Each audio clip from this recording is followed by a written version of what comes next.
Hello, people. This week I read let's see if I say this, the Tatami Time Machine Blues off ye old Kindle. I love this guy. I think this is a book, and they made an anime out of it, or the book came after the anime. I'm not entirely sure, but it's not advertised like a novelization or anything like that. I believe it's an anime. I haven't seen the anime, so I'm just coming at it solely from the book perspective.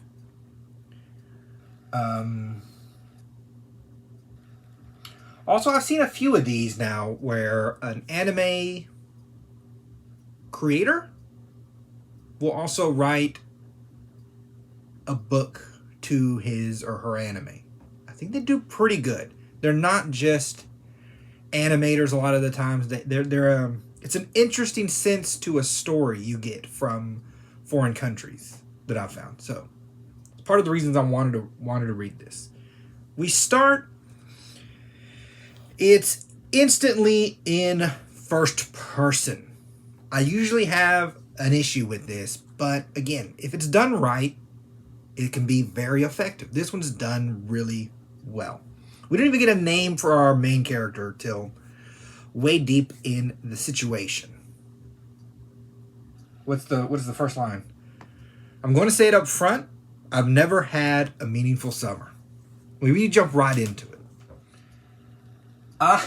It just so happened to be very hot in Texas while I read this, and it gave me a kind of a virtual reality aspect to it, because a lot of the beginning of the book is in a hot room with no AC.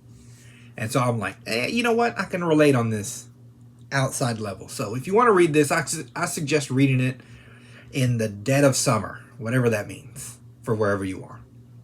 Adds a little fun to it. Can't be intentional by the author, because how does he know where I live? They use this phrase a lot in this book. 4.5 mat tatami room. And this, I like it, but I also felt, let's say, sort of deficiencies, I would say. This is a very quick book. It's very quick and it's very smart. What does he say here? His AC dies, right? So he says, in this environment, so harsh its doubtful life could even be supported, I proceeded steadily towards the collapse of my daily rhythm. My detailed plan turned into an armchair fantasy, and summer fatigue hastened my flesh's deterioration and my academic corruption. Under such circumstances, not even Buddha himself would be able to attain growth as a person. Even if one's dreams are dashed, the 4.5 mat tatami room remains. Right? It's very smart. I feel like it reminded me of Gilmore Girls. Right? Now, I mentioned the references because, you see the 4.5 mat tatami room. That's Japanese, right? I don't have tatami mats in my room. And it's not that I don't understand. Right? I do understand when he mentions the tatami mats. There's a festival he mentions. There's names of towns, people's names, etc. Right? So, I understand that it's supposed to be a small room. What I feel reading it, personally, is everything has this extra sense to it, right? So when I'm watching the Gilmore Girls, and they're quick and they throw references, I get those references in a rhythm, right? So here, I would be Googling this or that. No offense to the author. He didn't dumb it down at all. He wrote it the way he needed to write it, because some of the the reference needs to be absorbed at a certain pace, right?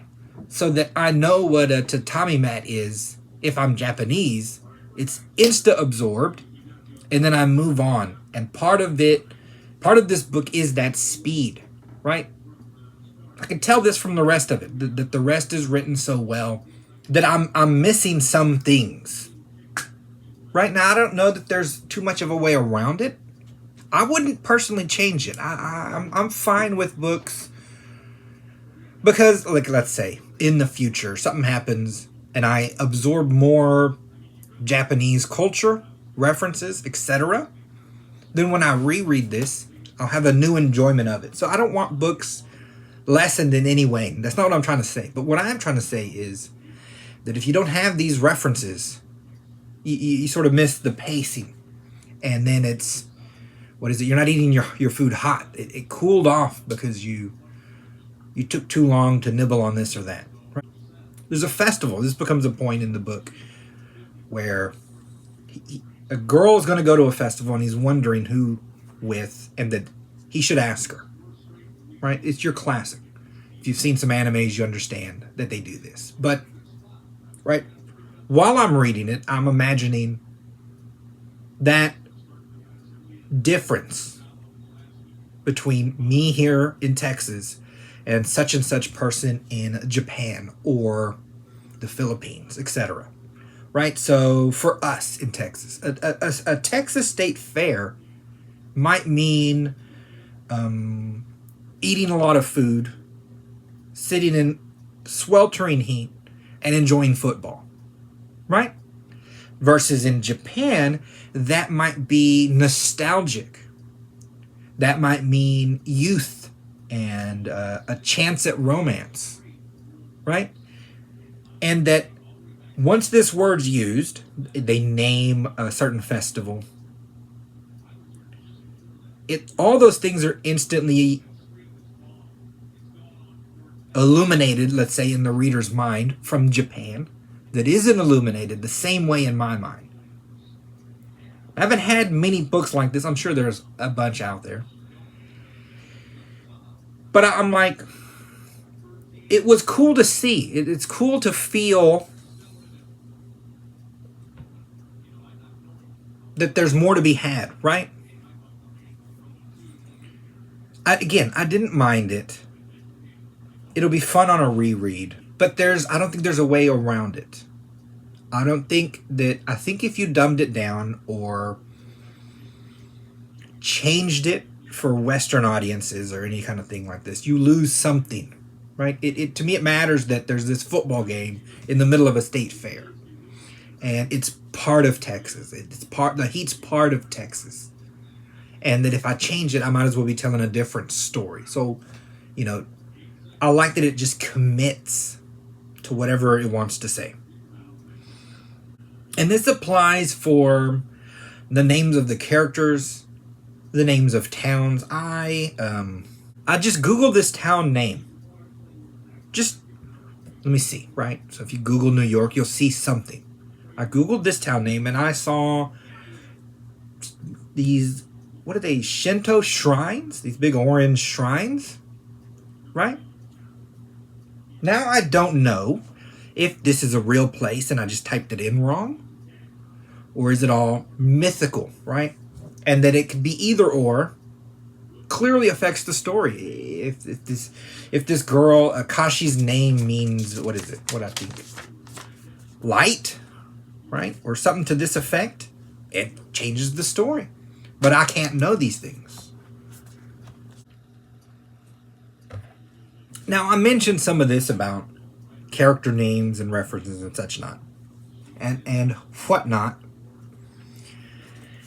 And again, even without the references, his point comes across because, what is it? Ozu, I think this is our first named character. So it's clearly not our main character because he's not the one speaking. Remember, it's first person. What is it? It says this about him. And again, it's written so cleanly that it makes me imagine more weighty matters than the situations being described. So if we're just talking about an AC dying, just an AC die, that's no big deal. But when they have a seance for it and they're mourning its loss, and he's talking about the entire degradation of his life because there's no AC. This kind of thing, right? That it amplifies even mundane moments. But his Ozu, he describes him as Ozu kicked those who were down and butted up anyone stronger than him. He was selfish and arrogant, lazy and contrary. He never studied, had not a crumb of pride, and fueled himself on other people's misfortune. There was not a single praiseworthy bone in his body. If only I had never met him, my soul would surely be less tainted. Right? It's a fun description of a person, but it's also a little bit over the top. And then when you say tainted, right? He instantly comes across as a, what do they say, yokai. Sort of like their fae, mythical, unreal, spiritual kind of thing in Japan. You get that instantly from this guy. And then you're in a spot where, again, because of the way it's written, the high-minded way it's written, you start to then take the actions as maybe not what you're looking at, right? So this Ozu might not be that bad. Might be our guy imagining this bad. He might be an actual yokai, this kind of spirit. He might not be real, right? These are perceptions from this person. This starts to play on you, right? Then our author uses the first person to get added to this to, what do I say? We go back and forth. So, we meet our guy. The AC is dead. He mentions this Ozu and how horrible he is. Then we go back from the narration. We're still in first person, but now our person's thinking back to when he first met this person. And we get a narration of that time. Then we'll jump back to the room and the issue at hand, which is this remote going to get fixed so we can use this AC? Our girl Akashi comes to bring it. It doesn't get fixed, right? But the time jumps continue. Even before we get to the actual time machine, right? So it's setting us up for this, what do we say, unstable ground. And in this unstable ground, we as readers are more accepting? Less accepting? We don't know yet, right? This is sort of the fun of this. That we're, the first person helps us move through these things in a much funner way than it would be just to describe them. Because they're simple actions, right? Someone knocks over a Coke can, kills the remote, there's no AC in the middle of summer. That's essentially what happened. But that's boring. But from the person's point of view, this imaginative, sort of neurotic college kid, it becomes this thing that's more. And then from us as readers, we're trying to say, are these things actually happening? Is it just his imagination? Is he just kind of expansive in his mind? Right? Very fun. We meet Akashi, obviously. The guy likes her. Akashi is... She makes what they what does he say? She makes trashy films. That's what he says. He says, she rose at 7:30 and greeted the morning sun, ate a nutritious breakfast and headed to school, arrived at the university library as it opened and studied there for 2 hours. Then she not only went around to electronic shops to get the remote repaired, but even stopped by the Kyoto Antiquarian Book Fair. What had we been doing while she was having such a productive morning? Sitting cross-legged in a sweltering 4.5 mat tatami room, glaring at each other and producing nothing but sweat. Fruitless. Foolish. The hell of this world. See? See, now that, is she that dedicated? Or is this in his head? Is he just putting her up on a pedestal because he likes her? He constantly brings up his wasted youth, his wasted summer, how he's never going to be a productive member of society. Very neurotic, very but it's fun and it's fast. Her making trashy movies, the film she makes, the trashy movie, the remote dying, and I believe them going to a bathhouse. Again, they're all mundane actions. They're all then interesting because of the way he says it. They're all then used as reference points when we introduce the time machine. And it's just a kind of like a homemade looking time machine. And you see this sort of homemade time machine sitting on the floor. Half of them instantly recognize it as a time machine because they've read, what is it? H.G. Wells, this kind of thing. But you also aren't sure, is it just them being extra, right? Them being dramatical about everything, because that's what they do. These kids go to coffee houses, pontificate. I think at some point they have a club based on an imaginary railroad line. And whoever's the most nostalgic about this line that doesn't exist, gets a free coffee or this kind of thing, right? So you're not sure. But the book makes it a real time machine. We just add this completely fantastical element into this story. But they don't do anything grand with it. At first, they were going to go back 99 years to the Indo period or some other period like this, right? They want to hang out with samurai or something. But then one of them's like, if you change history, we'll all blink out of existence. So then they're like, well, we can't go back in time at all. And then the other ones are like, well, what's the point of having a time machine if you're not going to go back in time? So our main guy, decides to say, let's go back in time to when your stupid butt was dancing, knocked the Coke over, and killed the remote. That way we'll have the remote. Then we'll know if time travel works, and we'll have the AC back. Seems brilliant. They send some people back, but then instantly another one of them's realizing, like, what is it? The butterfly effect. Even something as small as the remote control to an AC in a random room for some college kids could have ripple effects that literally tear the fabric of the universe apart. We could all die. Right? We have arguments about the paradoxes. Is that real? What would happen? Can you meet your other self, or does the universe instantly implode? All these fun time travel arguments we have. And what he settles on is we can't risk it. We can't risk the chance that it implodes the universe for a dumb remote.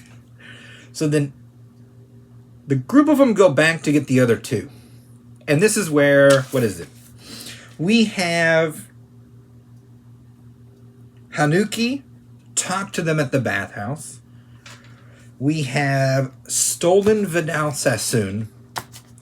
And we have just sort of this chase of